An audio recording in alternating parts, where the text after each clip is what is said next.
Jump in. Hey, everybody. This is amazing. First podcast of 2020. Look who we have. We have Sifu Burton Richardson. Richardson, straight from Hawaii. Welcome to the Aloha. podcast, Sifu. Aloha means hello and goodbye. Is it true? It does, actually. It means all kinds of things. Hey, I'm glad to be here. Man, I've known Erik for long time, Erik. You were my first teacher at the Inosanto Academy. You had the phase class. Right. And I took your class and I took your seminar, the dance one. Oh, yes. All the movements. And that's where I had originally met Damon and Chad, because I drove in from Palm Springs or Palm Desert where I was living. And Damon was laughing. He's like, who's that creep with the short feathered hair and the Michael Jackson jacket? And he kept laughing. And he's like, it was pretty funny. I mean, I looked back and I was like, I guess it was a Michael Jackson jacket. With the collar. It was. Yep. But those were in back then. No, he was on the cutting edge. I was riding a motorcycle, so. So I didn't know that. I didn't know that Chad and Damon were in there, and then you came in third, like in the class. Oh yeah, it was Bert. So Bert was teaching at USC and at the academy, and then he had tons of guys like Dan Sullivan, Bruce Wilkerson became his student. Let's see, so many. Chris Clark. Mm-hmm. A boatload. Dan Kegel. Remember Dan Kegel? Dan Kegel's awesome. Hey, Dan, he's probably listening. Yeah. And then, let's see. Is it Kegel or Kegel? I say Kegel because of Kegels. See, there we go. Because it's a muscle. That took about 2 minutes.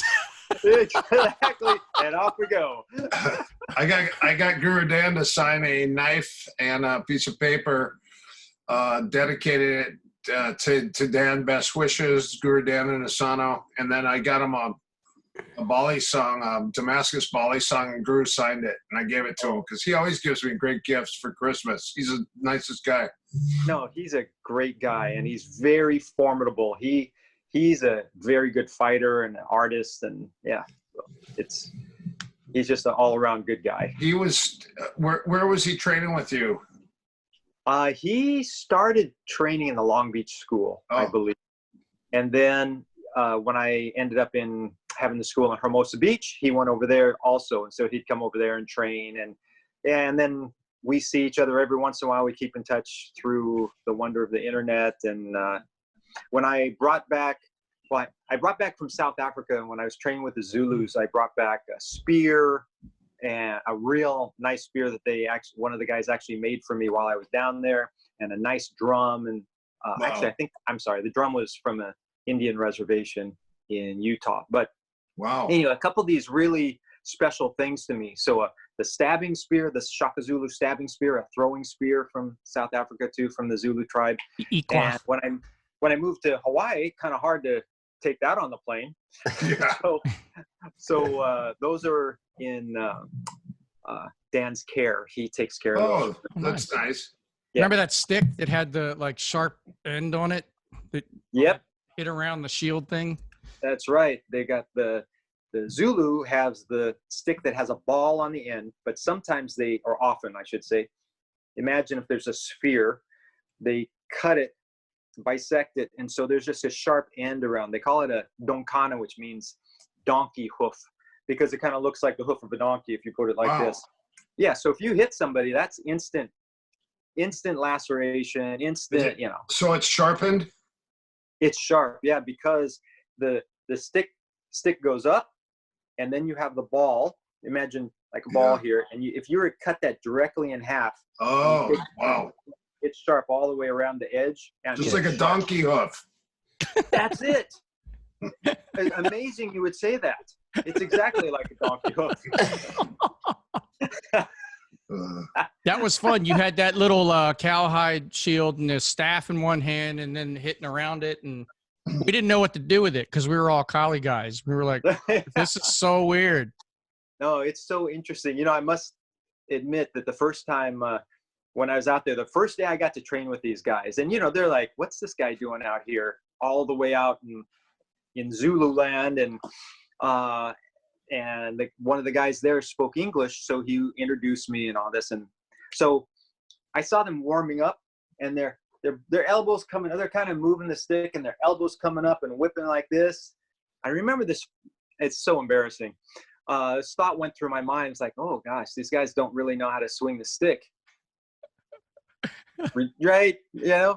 So we start, and, you know, my first lesson, what's the first lesson if you go someplace learn some weaponry?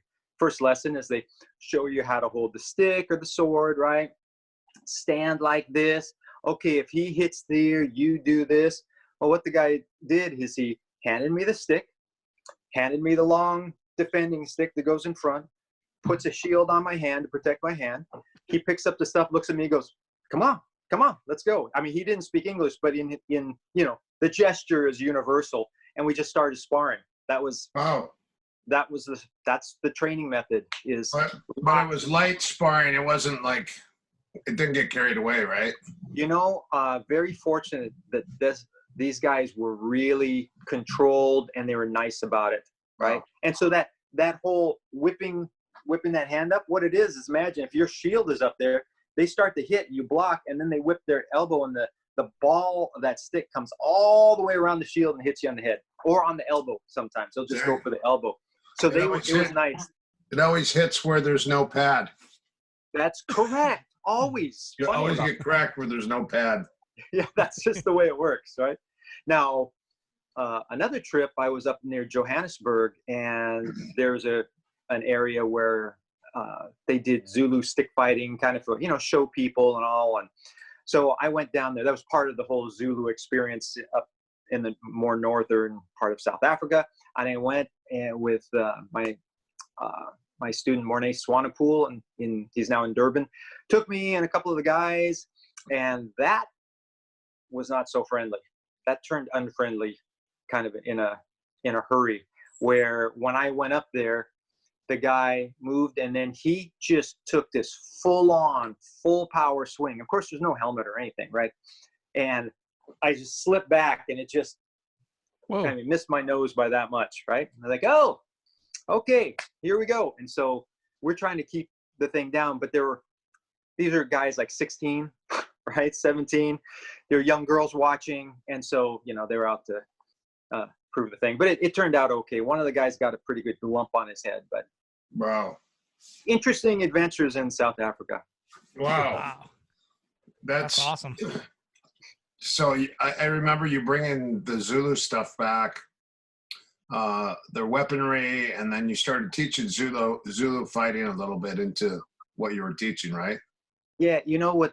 Because that defending stick, what happens is, because, you know, it's a staff basically. Yeah. And anything that comes in, all you have to do is do this or do that, and it blocks it, right? Sometimes they come up like a roof block. But so it's the whole art is how do you get around that shield?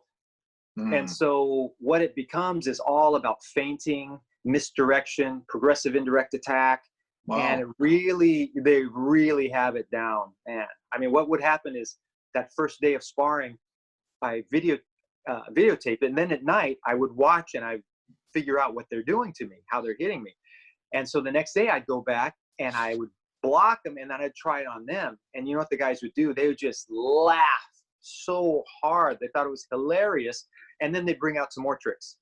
Wow. And then, so that's how I learned with that. But that understanding of that progressive indirect really helped my colleagues. So I use that a lot more in my regular stick fighting, and just, you know how it is, Erik, with all your background, so many different martial arts, we can draw things and use those ideas and techniques or concepts, you know, to, you know, better our approach, especially, you know, all those tactical things. How are we going to set the guy up?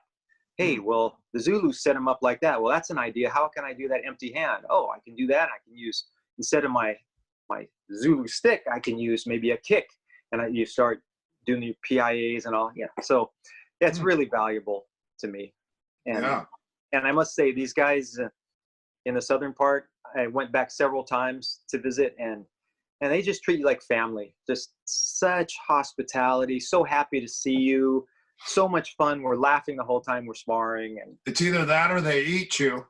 Right. Luckily I avoided those guys. Well, one time. Are they still out there? Yeah, they're still out there. The cannibals? I don't know if there's much cannibalism in South Africa, like Papua New Guinea and all. I think they may still have an issue with that, but wow. Yeah. I know.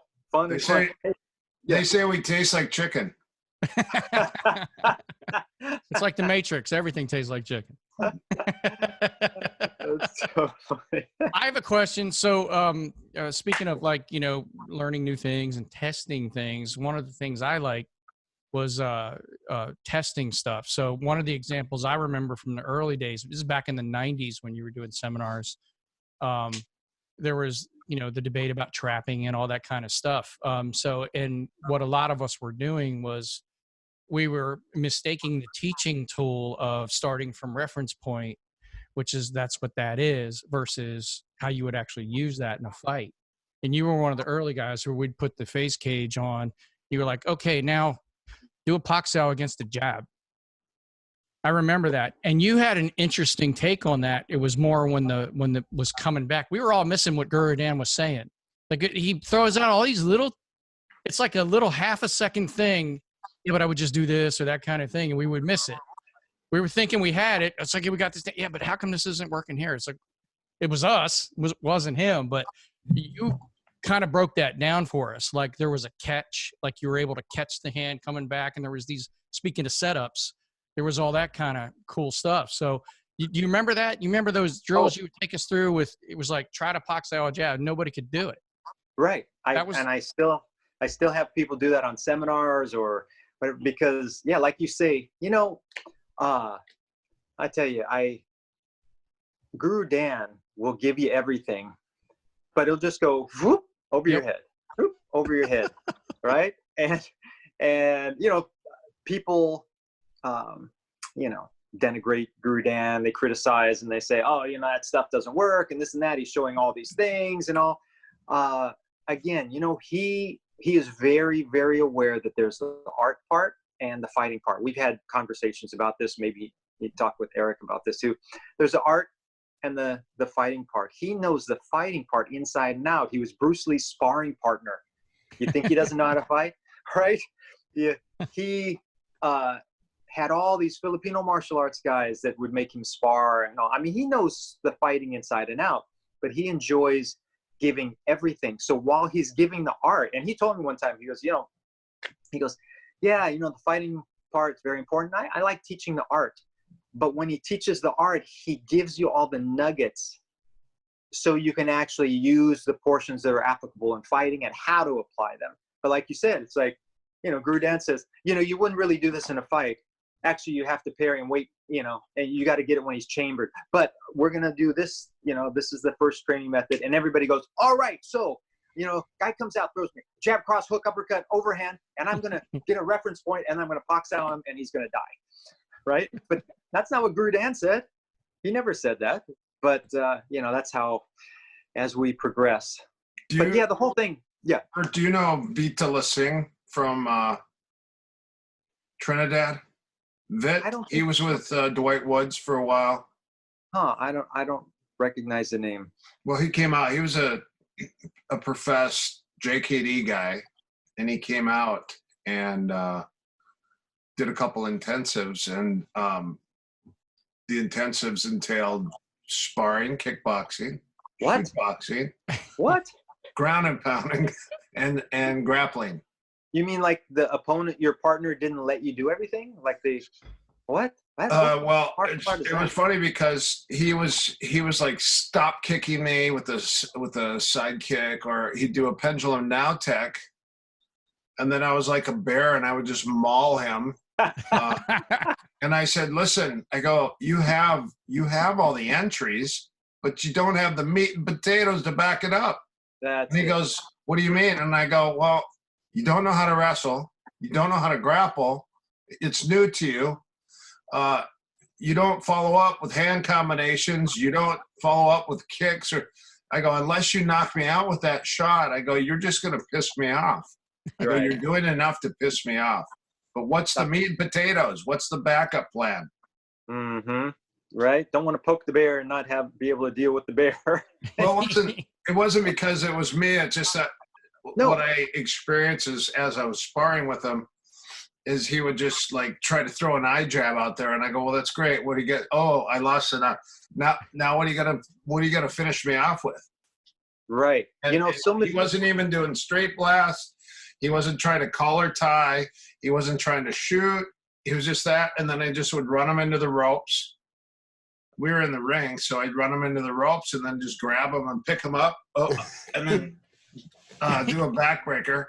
I did a couple power slams on the head, but other than that, it was nice sparring.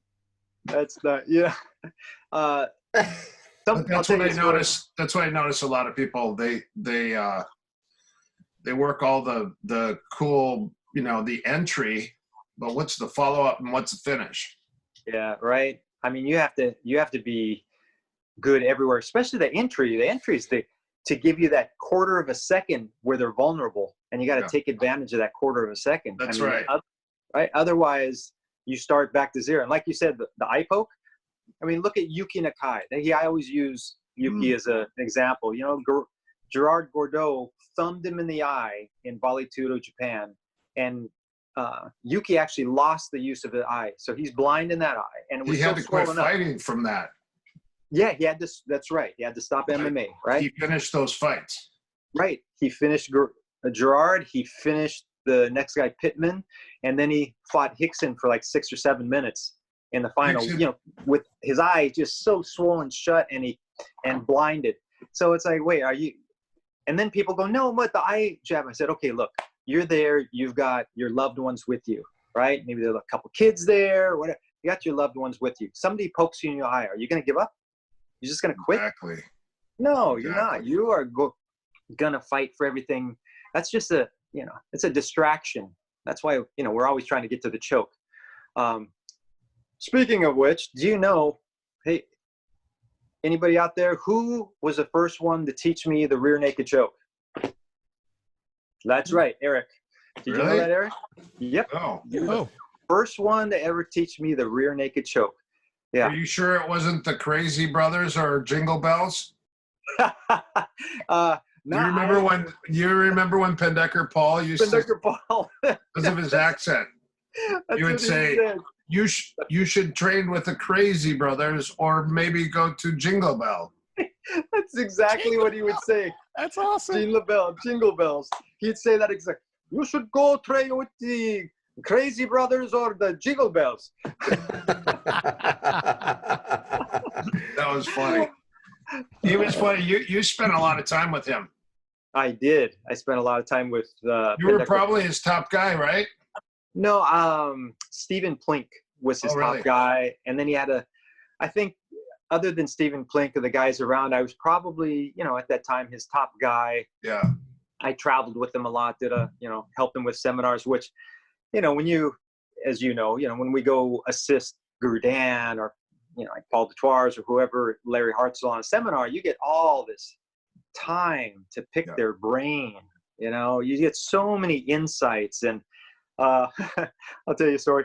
I was on a plane one time with Pendecker Paul. I think we went into Michigan or something, and then we had to take a short little hop on a very small plane. And he was not fond of planes anyway, but he was fine. But we get on this little plane and there's a thunderstorm, and we take off into a thunderstorm, and this plane is going like this. It's dropping, and I mean, it was really, really bad. Like, wow, this thing might actually crash because it was just getting thrown around. So he was scared, right? And so I was like, I mean, this might sound terrible, right? But, the quest for knowledge. I started asking him questions about Silat, Oh, to get things his he would mind never out. answer. He'd never answer him before, and he answered him this time, right? Yeah. But we ended up, of course, It's all about the setup. all about the setup. Little distraction in the plane, and then a couple questions, and it's asking about nerve points and energy thing, and Wow. yeah, it was kind of funny. I want to backtrack a little bit. I want to hear the rear naked choke story.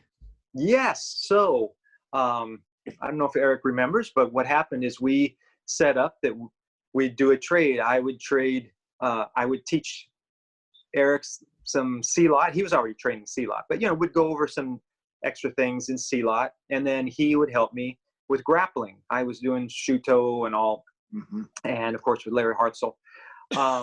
And I remember, I think we only ended up doing it once for whatever reason, schedules or whatever. But I don't remember. I have no recollection what I shared, but I remember he taught me the rear naked choke, and it was the first time I ever did the rear naked choke. Right, so this is in the late 80s, and I remember later we were in a car. I think we were going to the airport, or I don't know. We were dropping Greer off or whatever it was. And I remember sitting in the back seat going, "Wait, this hand goes. Wait, which hand? What?" And then I was trying to remember it. So I'm just trying to do it 1,000 times in the car, trying to figure out how this thing goes. But thank you, Erik. That has come in very handy thousands of times. You were practicing on Brandy. What's that? You were practicing on Brandy. Guru's dog. Dog? The dog was in the car. Right. You were in the back truck of the dog. Nice. I don't remember that. That sounds like me. Did you train with Hickson Burton? Yeah, my very first jiu-jitsu lesson was with Hickson. I went over and took a private lesson, and it was great. And again, sorry to say, it's just the truth that my mind was not open enough at that time to actually go, wow, I have to start this and I have to go deep into this right now. My mindset was, well, what Hickson didn't do in that lesson is he did not say, hey, let's just roll and do whatever you want. And he didn't do that, because if he had, I think I would have gone, man, I don't know how to apply anything, right? But what he did, he showed me different. I asked about mount escape. He showed me mount escape, and we did a couple of things. And he's showing, it's a very technical thing, but it's like, wow, if he had really rolled and put the hammer down, I think I would have been more impressed. But that helps me, because I know there are a lot of people out there that still to this day, there are JKD people out there that have not embraced training grappling. And there are a lot of, quote, reasons for it, or excuses for not doing grappling. But, I can understand them, because I did the same thing. I did exactly the same thing. It wasn't until it was definitive that, like, oh, I know a bunch of locks, but I can't apply a single one of them. At the Machado's one day, I took a couple lessons, right? And then put me with this is after a few lessons with Higgin Machado, he puts me with this guy. So I outweigh the guy probably by 30 pounds or something, and he's a white belt, right? So he's been training maybe 5 or 6 months, and I couldn't do anything, nothing to this guy who was bigger, stronger, had lots more technique, but I didn't know how to apply anything. That's why I really, really attach myself to that saying, knowledge is not power. The ability to apply your knowledge under pressure is power. You got to be able to apply it, or it's useless, right? So potential power. It's potential, yes. And then wisdom is the application, the proper application, right? Right, the proper application. That's what it's all about. Alan, be quiet, okay? I'm taking. Look who's on here. I'm taking it in. Erik just called out Alan. That literally is how Alan always is. He's that guy that just listens to everything, and he's waiting to pounce. Well, one thing cool about Alan is he was with Sifu Fang for so long. Sifu Fang's his Wing Chun is he's a modern day airbender. Yeah, right. Like literally shows the traditional aspect, and then he just goes off into a vortex and a whirlwind of just a plethora of attacks, and he's got you on your heels, and amazing. He can really do it. Yeah. He Yeah. can bring it. He's in the last 2 or 3 years been going into trapping into takedowns. It's just been amazing, honestly. It's how he adapts and adjusts. And we took the jiu-jitsu program into his academy, and he's started watching it, playing with Steve Grantham, myself a little bit. So he starts to get his hands on it, and it's just amazing what he'll do. He comes, watch it once, and then just come right out on the floor and do it. And the rest of us, he's definitely has some magical abilities.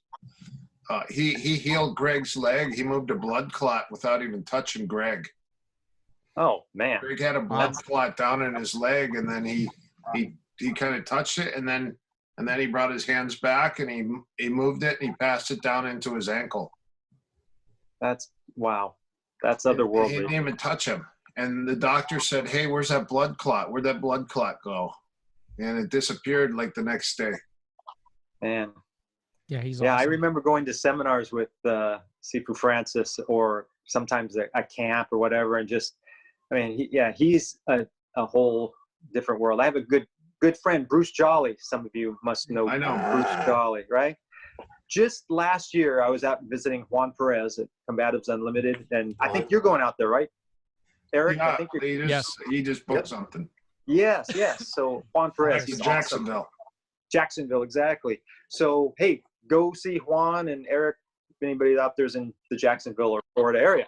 But so Bruce came to my seminar, and we got to talk a little bit.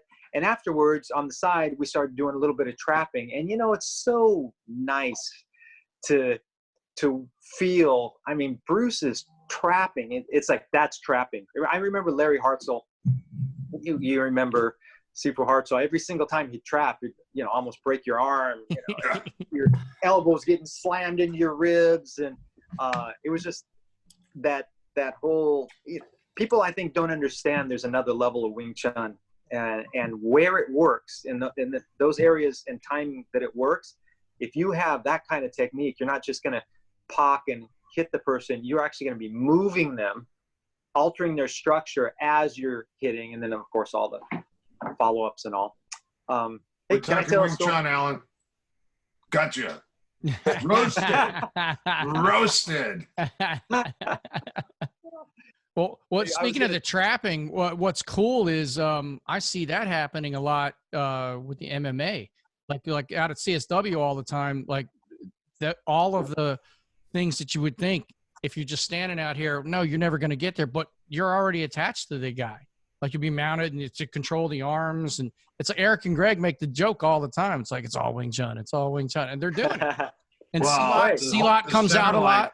The center lines theory applies. The common thread applies to jiu-jitsu. Yeah. The C-Lot, to every art, it's all based on the center line.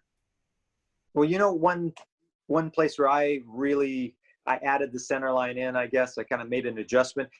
In self-defense, so in MMA, right? You have kickboxing, clinch, and ground bottom, ground top, right? 4 different actual things are happening there. But in self-defense, we also have the scenarios.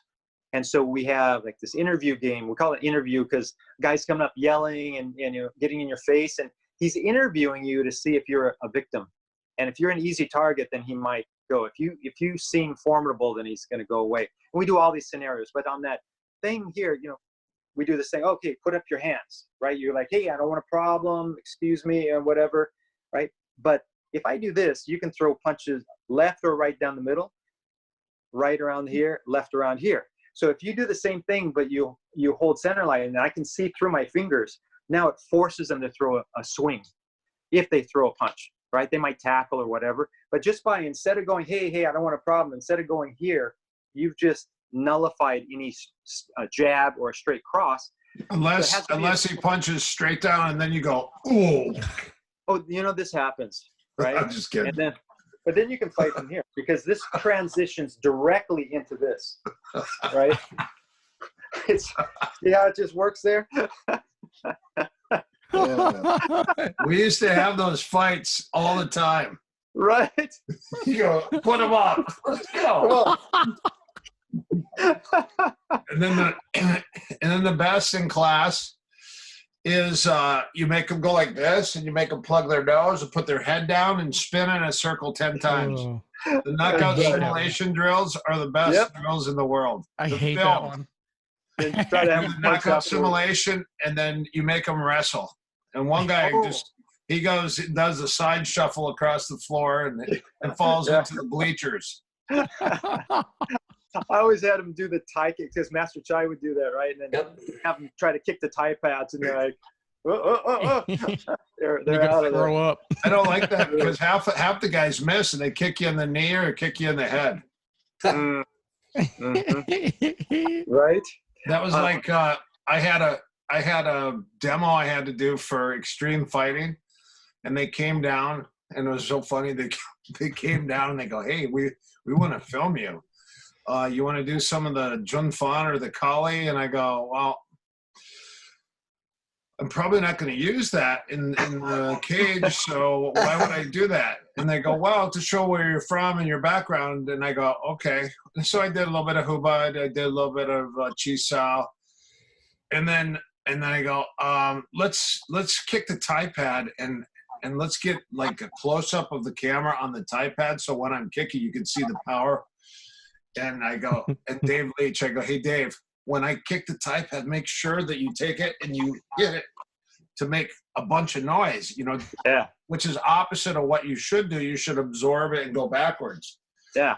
And I told him to do that. And he goes like this. He goes, and my shin bounced off the top and I hit him. I kicked him right in the neck. And he goes, and he's standing there. He goes, "I'm knocked out. I'm knocked out. I'm standing up with my eyes open and I'm knocked out." He said that he was out cold. He said he was unconscious talking because I accidentally kicked him in the neck. He had it on video. I don't even know if he used it. But I kicked Dave right in the neck. I missed the pad. Oh my gosh. I know that feeling though. I remember I was fighting one time in Beijing. So it was a Sanshao, so it was kickboxing with takedowns. And this guy, whatever, he threw a left hook and he hit me on the button. My recollection is my head went whoop like this. And then it was like the old TV screens where it was all of a sudden it went pew, it went black with this little white shiny dot in the middle. Oh yeah. And then it went whoop, and came back. And I'm standing there and I cannot move. I cannot move a muscle, and I'm looking at the guy, and the guy's looking at me. He's trying to figure out what's going on, if I'm okay. And I'm just so lucky he didn't follow up. And then finally, what's that? You had rigor mortis. I did have rigor mortis. So then finally it starts coming back and all. But I remember that it's like, pew, whoop, like, please don't hit me right now. Wait, just wait. Okay. Yeah, that's an odd feeling. Have you seen the videos of all the actors and music guys that just totally freeze? Have you seen it? Oh, no, I haven't. Look it up. They're in the middle of being on TV. Even Eminem, he was talking, he just went. Oh, wow. And he froze. For what? Like, what do you mean? I don't know. I don't know how it's weird. Kanye did it. Eminem did it. I think they had Beyonce on there. They had a bunch of different people that were in the middle of talking, and then they just froze for like 30 seconds. And they're trying to say it was like demonic possession or whatever, but it was, yeah, I don't think that's what it was. It was just, and then they played the computer sound, when the computer shuts down. Oh yeah. And then when it comes back up and it turns back on, and then they played that sound. It was weird, but that's kind of the same thing. Yeah, fight or flight sort of thing. Like that happens to us all the time. I think we just took too many punches. We forget names. Yeah. Right. No, So I'm lucky, but towards the end of my career, when I was like 40, I was still sparring 10 rounds a day, 4 to 5 days a week of boxing. You guys were going home. I went to go get a car loan, and the guy goes, "Oh, you want to write your phone number down?" And I go, "Yeah, let's see. I got 4 phones." And he goes, "Why do you need 4 phones?" And I go, "I have 4 numbers. Hold on." And I couldn't remember one number. Wow. And he goes, "What do you do?" And I go, I've been boxing. I've been boxing for a year straight, 10 rounds a day. I sparred more after I retired than I did when I was actually fighting. But I couldn't remember one number. And the guy goes, "Maybe you should think of quitting what you're doing." Yeah. Yeah. That would be called a This is clue. no lie. I was in fight practice one day, and I sparred. First one was Craig Wilkerson, and Craig doesn't pull his punches. He just starts out just trying to knock my head off. And then it was Babalu, it was Josh, it was all these different fighters. Ben Jones was there, Jay Martinez, all these guys. So I sparred like 30 rounds, and then I had to teach that night, and it was hot. It was super hot. And I remember going to class to teach, and this guy goes, "Mrs. Paulson, you might want to take a look at Erik. I think he might be having some type of stroke." Oh, God. And I was just kind of like, That's my terrible, brain man. was cloudy. I think I had heat exhaustion. Yeah, probably. Yeah. Severe dehydration. And also I got hit in the head a whole bunch that day. And, and I was just thinking, if you're not going to fight, what's the sense of getting punched in the head by all these guys every day? I mean, it is important that you spar, and it is important you get hit so you temper your chin, because, that's the big question. Bruce and I used to always argue, Wilkerson, who would win in a fight, a Wing Chun guy or a boxer, Alan? Boxer.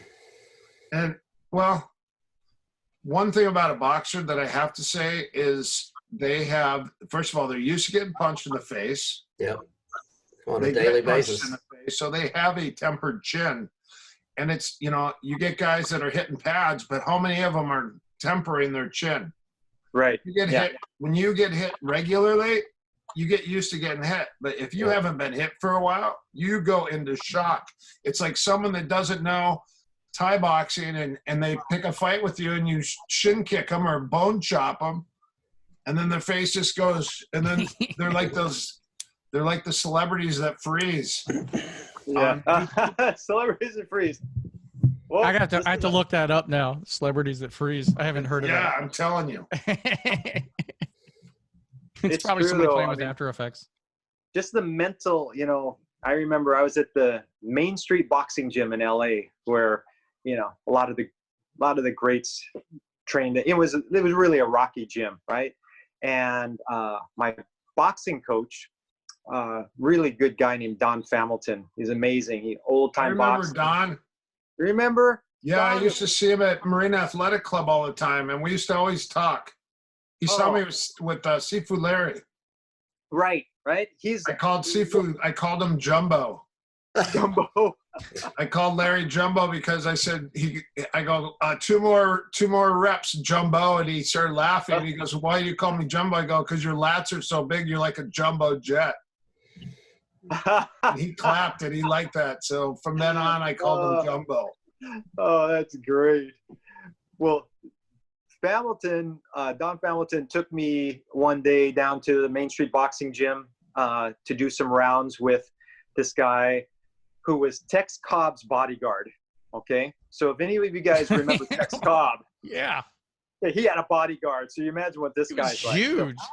Huge guy, right? So anyway, to make a long story short, Don's like, "Hey," told the other guy, because he had a lot of boxing experience. He goes, "Just take it easy, takes it easy." And so of course the guy tries to knock me out immediately. But the first thing that happened is he came in, he stepped in with all 260 or whatever it was, and just goes, whoa, with this jab. And I remember my hands were here, and I put my hand up to block it, and then like this thing, right? it hit my hand, and my hand hit me in the face, and my head went back, and I went into the ropes, and that's when I was like, oh, this is not enough. You really, right? We gotta get some things going there. Yeah. Well, boxers, they just from the get-go, they hit so hard. They try to not. Every shot is like every headshot to knock your head off. Right. Yep. That's what he was doing. You know what's interesting? What you guys would find interesting, I think, is so this woke me up. First of all, was that shock, right? That like, whoa, I just got hit, and then shortly after, oh, I'm okay. I took that shot. I'm all right. Because you don't know until, the truth is, you don't know until you really get hit hard if you have a chin or, you can take shots. So there, and then he just starts unloading, throwing all these hooks and overhands and everything.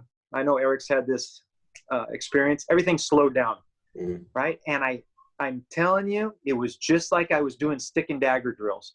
Like the stick's coming in, I'm moving under here, and then here comes the knife. I'm moving under. I'm going to the outside, and thankfully he got tired. Hey, do you remember that time when Pendecker Paul? We were talking about crashing, and you asked him about crashing, and he said crashing is based sometimes on timing. And he gave you a pair of sticks, and you were doing Heaven 6, and he whipped a piece of paper up in the air, and it went left, it went right, and it went like this right in front of your face, and that's when he crashed, and he was standing in like a T formation against you. And even Bruce saw it, and he goes, holy crap. It was like magic, because that paper went like this, and then it went right in front of your face. And then that's when he just stepped right in, and he goes, I'm in. Amazing, right? I mean, that guy. I was like, that was almost like a magic trick. Yeah, and it wasn't like this, right? I'm moving. Yeah, you were whipping it. You were whizzing the sticks, and that paper for one split second, it made you freeze like Eminem on the Celebrity. Oh God. Hold on, watch. Looking it up. Watch.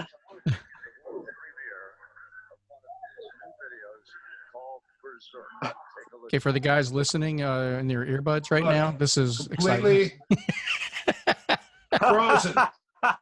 See, froze. What was that? Totally frozen. I'm telling you, I'll send it to you guys, but you gotta see it. It's crazy. I don't know what causes it.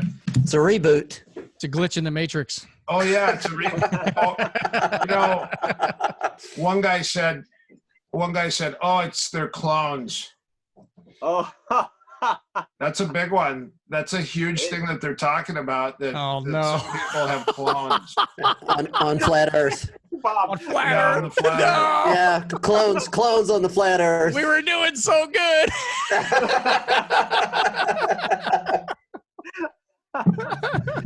Oh God. The Australians are actors. That's right. It doesn't exist. Yeah, there's no Australia.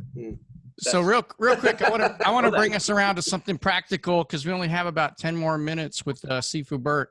The other day we were talking about progressive resistance and kind of how to get someone new or battle tested, less experienced, how to bring them along to where, because this stuff's intimidating. We're talking about some guys getting their heads knocked off and stuff like that. So if you're going to take someone who wants to learn some self-defense, they haven't done anything we've done. How would you bring them along in that first 6 months or to a year? What would you start them off with and bring them along with? Yeah. First, I was going to make a joke. First day, you just knock them out, so they're over the fear of the knockout. That's the old way. Yeah. I already took it. I took that class. Yeah. That's how Hickson's used to be. Hickson's, a new guy would come in. He goes, go after this guy. Let him experience jujitsu. And this guy would be a meat bag for everyone just to try to submit right off the bat. So Now, so these days, in the days of not having a guy quit on the first day, like right. how would we do You know, that? and here's the thing, you know, I'll just say, not bragging, somebody mentioned me, he goes, you know, I think you broke the code on how to get anybody to spar. And I think that may be a good contribution.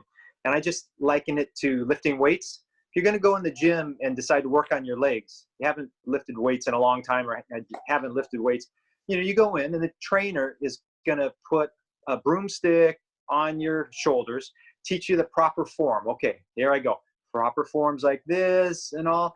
And now go ahead and do some. And then little by little, you get to a 45-pound bar, and then you start adding weight over time. Progressive resistance is called in bodybuilding. And so I use that same term, progressive resistance, because that's what we want to do in our sparring. So first day somebody comes in, they spar in my class, but see, most people in martial arts equate sparring with fighting. It's like, oh, we have to fight the first day? No, you don't fight, you're sparring. Fighting is trying to hurt your opponent. Sparring is making sure you don't hurt them. That's the idea. You don't hurt them. Once you go to that, now you're actually fighting. It can be somewhat light fighting, but you're trying to put it in. Sparring is just playing. It's like, you think of the connotation of the word sparring. Oh, you know, they were just sparring around. So what I do is I start open hand, and all they try to do is just touch each other on the top of the head. That's it. And you know what happens? You get people playing the game, and they start laughing and having fun. They get touched, like, oh, like they try to touch back. And right away, and a lot of times what I do, I go, okay, lead hand only the top of the head. That's all you can do. Try to move your head, try to block, try to parry if you can, and that's all they do. Then we go lead hand and rear hand. Then we go lead hand, top of the head or toward the groin,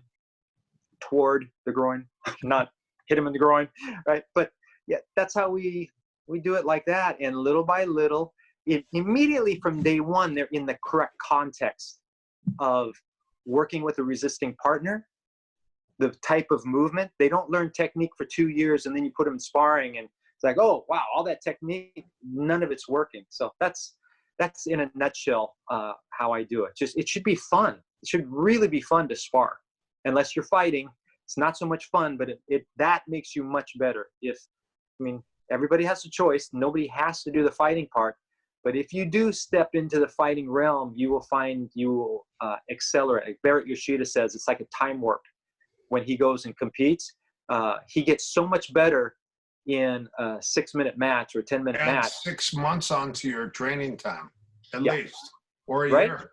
Yeah. Yeah, because you see things through a different eye. That's it. Competition makes you see things differently. I remember we were kicking pads at the Innocent Academy, and I was like, wow, we're hitting the pads so fast these days. That's what I'm thinking. And then I remember going ringside at Shudo and watching the guys actually kick pads. And we were standing there with our mouths open, just like, I go, how are these guys so fast? Yeah. And Yuri looks right at me. He goes, they fight. And then he just walks away. Oh, like, good point. that's it.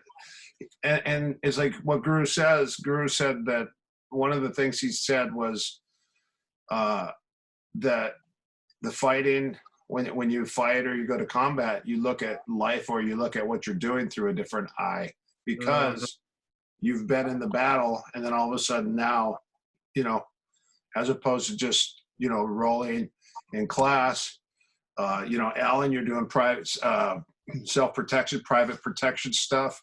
Mm-hmm. Everything's 100% for real. It's not playtime. It's not a bar fight. I mean, you're defending somebody's life that someone may step in and try to kill or assassinate somebody. Then everything changes. True. And I think that you were right about the competition stuff. Just a lot of guys, when they come to class, they think that that's their competition. So they come in and it's like a battle. I watch some guys, for instance, I used to train Hector Lombard, and he came in, and him and Bolo and Josh used to spar so hard every day. Yeah. And the problem is, when you spar that hard, Hector kept telling me that he doesn't sleep very well. He wasn't sleeping. Yeah. And you know what I realized? The whole time he was here, I think he had a concussion the entire time. Yeah, right. Because it makes your head spin and it makes you not sleep. Yeah. And when you're getting all that head trauma like that, it's not good. Especially day after day. I remember getting a concussion at Egan's. I introduced putting on the helmet with the face cage. And then one day, so I'm in my late 30s, and he has the fight team, training fight team. And these guys, early 20s or late teens, and they're all, just humongous. And so Egan decides we're going to do a drill. Okay, start on your back with the helmet on, other guys mounted, and he's going to hit you as hard as you can. Right? And yeah, so, you get a concussion doing those things, even with the helmet on. Oh, yeah. But that's, again, the fight realm. And if you're going to go into a fight, you want to actually have that experience at least a couple times, so you don't get in there and you don't know what it's like, and you're experiencing it for the first time in the fight, which is why I really emphasize sparring. But again, people can take it over time to the level. That's why it's progressive resistance, and I call it variable intensity. So like, for example, if we're sparring, you can resist me 100% without us going at a high intensity level, right? It means you're not letting me do anything, but we're going light, grappling light, striking light, clinching lightly. But this, for self-defense, I find is so important, because, when you train somebody for a competition, it's very gratifying when you train them and they win. For self-defense, I mean, that's life on the line. Like you're talking about, Alan, this is serious business. And my whole thing is when one of my students, because we have the privilege and responsibility of training lots of people, with our seminars and videos and all this. And man, I just want to make sure they're really prepared. Anything can happen, but I want to know that I gave my best. I don't want to think, well, I could train them actually to be a fighter, but I'm just going to show them this stuff because maybe I'll get 3 more students. I mean, I can't. It's funny you're talking like that, because what I do is I pay some of my friends that people don't know to thug and jump some of my students when they're at like the grocery store or the parking lot, just to see if they could perform. Wait a minute. No.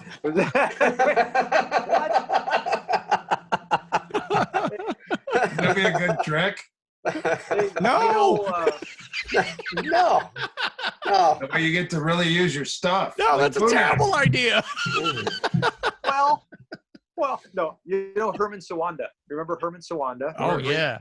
Silat. Oh, amazing. What a amazing person. He was great. Incredible person.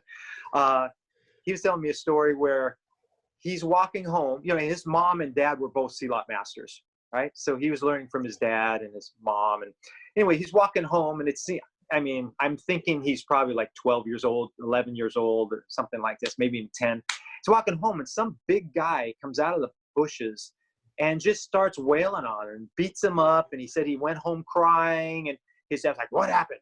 And so he explained the whole fight, what happened and what the guy did. And so his dad trained him to deal with all that, right? And he had never seen this kid before. He's like, never seen the kid. So months go by, and he's walking home. This same kid comes out and beats him up again. And his dad's mad. When he gets home, he's mad. And then he's telling me what happened. Right? His dad was sending the kid. Oh, that's like what I do. I just pay my friends. Exactly. That's what I'm saying. I give a headshot and a profile, and then the car and their license plate, and then they get followed. And we usually choose a parking lot. Sometimes in the gym, like the weightlifting gym, like Gold's, I'll have them attack them there, or in a locker room. The best is a grocery store, though, because you don't expect it. You're listening to that nice music, and next thing you know, you got a guy jumping on your back, throwing a rear naked choke on you. Disclaimer. It's all about the setup. Disclaimer. This is not real, guys. Oh, that is so funny. What? It's like when we trained at Tim Tackett's garage, he would give guys these trapping or jab catch jab drills. And then there was one thug in the class that that he would give this guy a boxing glove and he'd put it on his right hand and he would walk around the class and at will, he would punch you in the side of the head. So That class sucks. no. So you're doing the jab, catch, jab drills, the jab, catch, jab, and all of a sudden here comes a punch. So you're either going to eat it, and half the guys got punched. Of course. The guys just walking around cold cocking everybody. But what it does is it raises your awareness For sure. while you're doing your drills that you're going to have a thug from the side punch you in the side of the face. Well, so let's take it from that extreme to back to the progressive resistance up to, so we have a lot of school owners that in our affiliates, et cetera, that check in on this. So if they're going to put this, these concepts in their class, which a lot of them already do, the key word that I heard said first off was fun, because if you play and you're having fun, you're playing the game, you're doing the right things, working the right attributes, and it doesn't feel like this intimidating thing. And that also, now if we're going to move into the school owner kind of thing and like the business person kind of thing, I know that's not our primary. It's to get them functional and be able to defend themselves first. But for a business person, Retention. right, with that achieved, that you're teaching quality material. Now, also you have to keep your students and teach them the quality materials without having two people come back, the next week. That's right. the If MMA we Volley just- class. You guys, everyone's excited when you start the class, and then they realize how hard the sparring is. And then the next time you teach, there's like 3 people. 3 people, Or 2 people. That's happened to me at the Kali Academy, original Kali Academy. When I started, it was Guru Dan would teach one night and Richard Bastillo would teach another night. And we're going through, and then one night Richard says, hey, you guys got to get boxing gloves. So next week have boxing gloves, and we're going to take it. You're going to be, like phase 2. So start sparring. And so it was a bloodbath basically. So there were about at least 30 people, maybe more, in the class, and they would start a new class. They would call you and go, okay, this class is starting. So 30 to 40 brand new people. And we did the sparring, and the next time there were 5 people came back. Really. But here's the thing, if we think about from not just a school owner's point of view of, purely going like just the retention idea, but just if we're doing this to help people have better lives and help them defend themselves, it doesn't do them any good if we run them off. Or you blacken their eyes or cut them. Well, you could do that too. It's funny because I've got a DA that has been doing jujitsu, and he rolled with Jay Martinez, and Jay puffed his eye, and he's got to go defend. He's got to go prosecute pimps the next day, and he's got a black in court. Can you imagine that? He's prosecuting these sex traffickers. He's got a big old fat black eye and marks all over his face.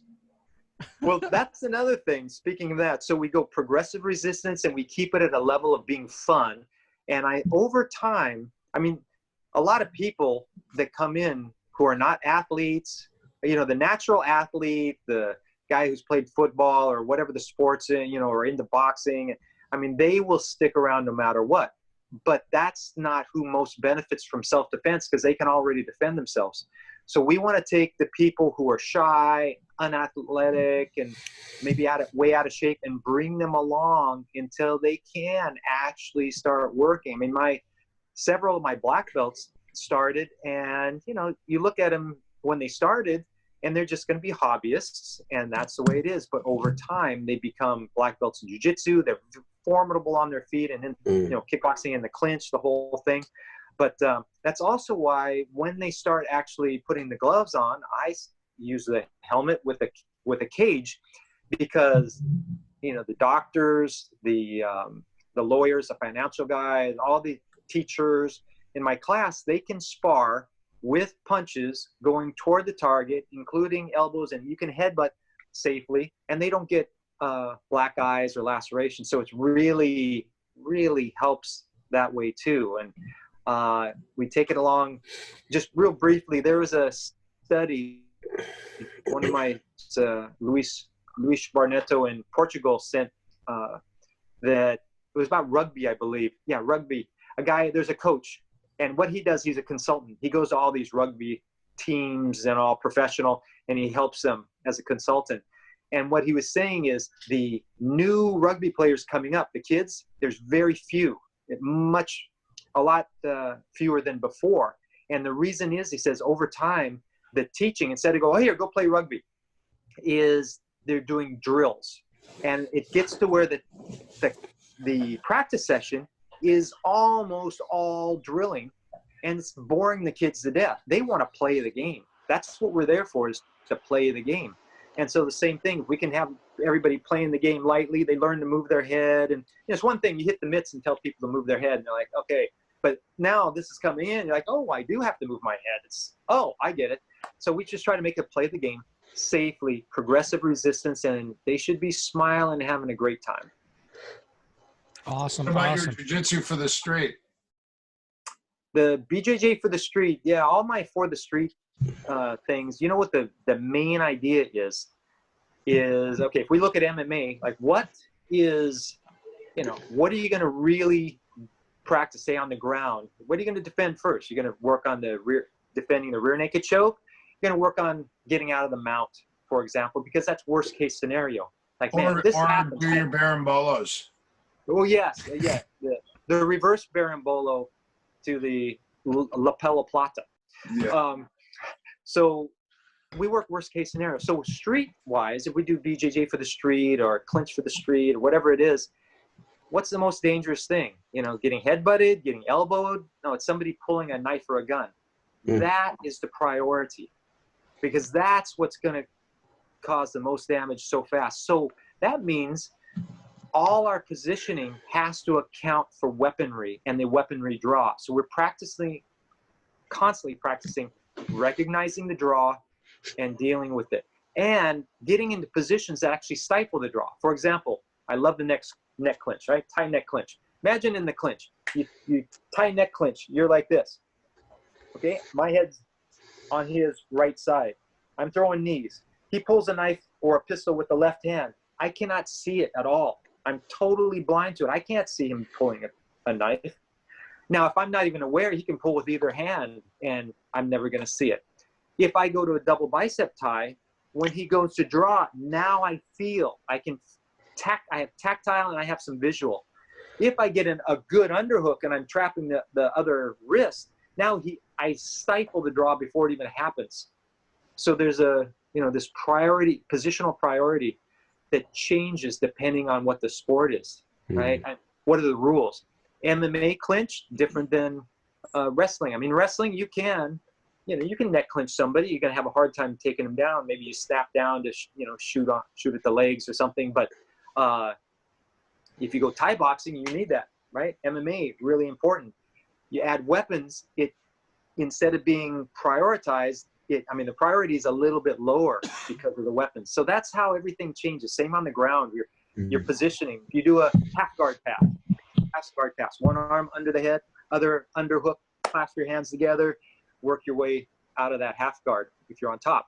But if you do that hand, that right arm, if you have your left arm under his head, that right arm's free for him to pull a weapon. So double underhooks passing the half guard is much safer for street self-defense. So, and there's all kinds of. I asked Guru one thing. I said, hey, how come the Dumag kind of disappeared? How come it became popular for a while and then it kind of like faded out and disappeared? He goes, because of the blade. Because of these guys that are doing all the grappling stuff, and then the guy pulls a boot knife when you're mounted and he inserts it in your rectum. Correct. Or your leg. And so like that. The former would be worse. Huge factor, the boot knife, a hip knife, when you're rolling. So before John Wick 2 came out, Chad, I went down to 8711. Chad said, hey, would you mind trying to put together a knife fighting system on the ground, you know, where they have a knife or a gun, because that was going to be part of the movie. And so he gave me his shock knives. You know those shock knives? Yeah, I use them. I have a video on YouTube if you check out Real Knife Defense or something, and I have my partner coming at me with a shock knife. Oh, that's good. What's it called? What's the site? I think it's YouTube. I think it's something like Real Knife Defense or something like that. If you Google it with my name, it'll probably pop up. Well, so what I did, Chad goes, if you turn that thing all the way up and you stab somebody in their eye will pop. I was like, why would you tell me that? How does he know that? How does he know that? And he goes, don't get caught with these in your car because it could be a felony. Because they have to be registered. Because they're shock knives. Oh, I didn't know that. I didn't know that either. Like you could rob a bank or something. Oh, okay. You can rob a grocery store with them. No, you just go, give me your money, and they go, no, and then you hit the zup, and then you just slash your wrist, and they go, what do you want? And then they look at you like, what's wrong with you? Man, I tell you, Erik has the grocery store totally figured out for training. Oh, I've been there. Robbing. You know, when I used to fight, I never went to the grocery store because I never ate. Someone said, what's it like when you retire from fighting? And I go, well, I figured out that food tastes great. They go, what? I go, I never ate. I literally never ate. That's why I was Skeletor. Awesome. Fun. Well, we're already over a little bit. I know Alan had one thing he had to ask you real quick, Burton, and then we'll end on that. We got a lot of guys that follow the podcast, professional martial artists, school owners, and I talked to them a lot about building multiple revenue streams. Yes. You've obviously done that in your career. Mm-hmm. Could you give the guys some advice that's helped you over the years in building your business? Yes. You know, here's my number one business advice, and that is to actually really sincerely do what's best for your student. And if we do that, everything else seems to fall into place. Because sometimes, sometimes in business, people start, the thought process becomes, how can I optimize the income, which is, of course, you want to do that, but sometimes the idea of caring for the student gets to the side. And so if we really care for the student and we really do our best there, a lot of times just the whole vibe in the school starts attracting more people. Everybody's happy. They come in and you don't have this just like a rough culture or, it just, everybody's helping each other. So that's one thing. And then as multiple revenue streams, everybody can make some instructional videos now. If you have a school, you can make your own videos on something specific to your school. It's not that tough, right? You may not even sell it outside, but you can help your students because you know what they need. You say, everybody's having trouble with this Sinawali drill thing or this particular thing on the ground, maybe a sequence that we work on a lot. And so you make an instructional video specific to your school.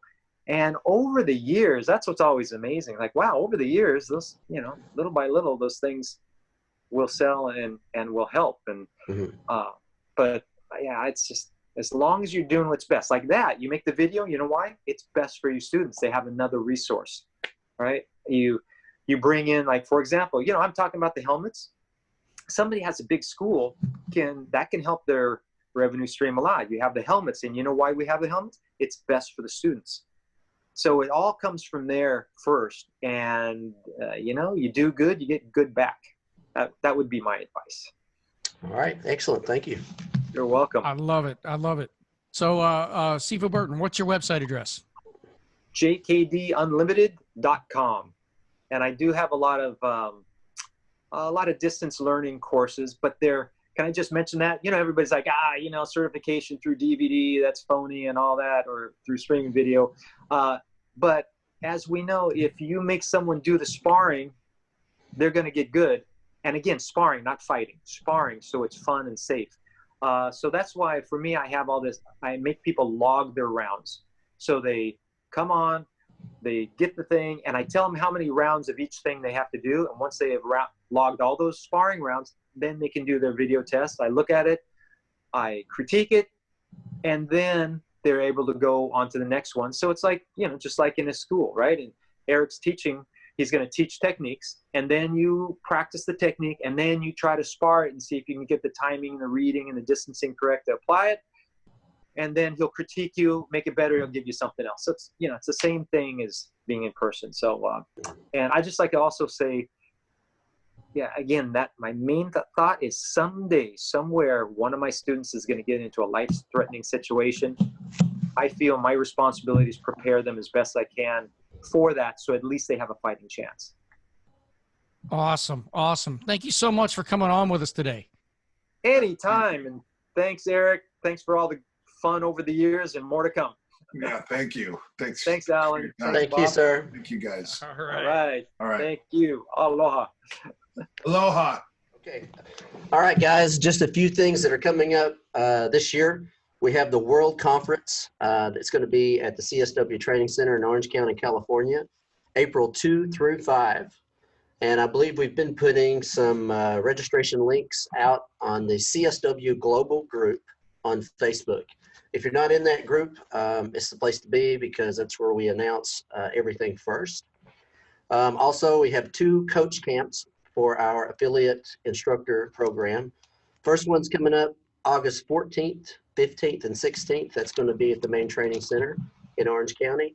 And the one after that will be November 13, 14, and 15 at the Atlanta Martial Arts Center here in Atlanta. And that's our major events that we have coming up.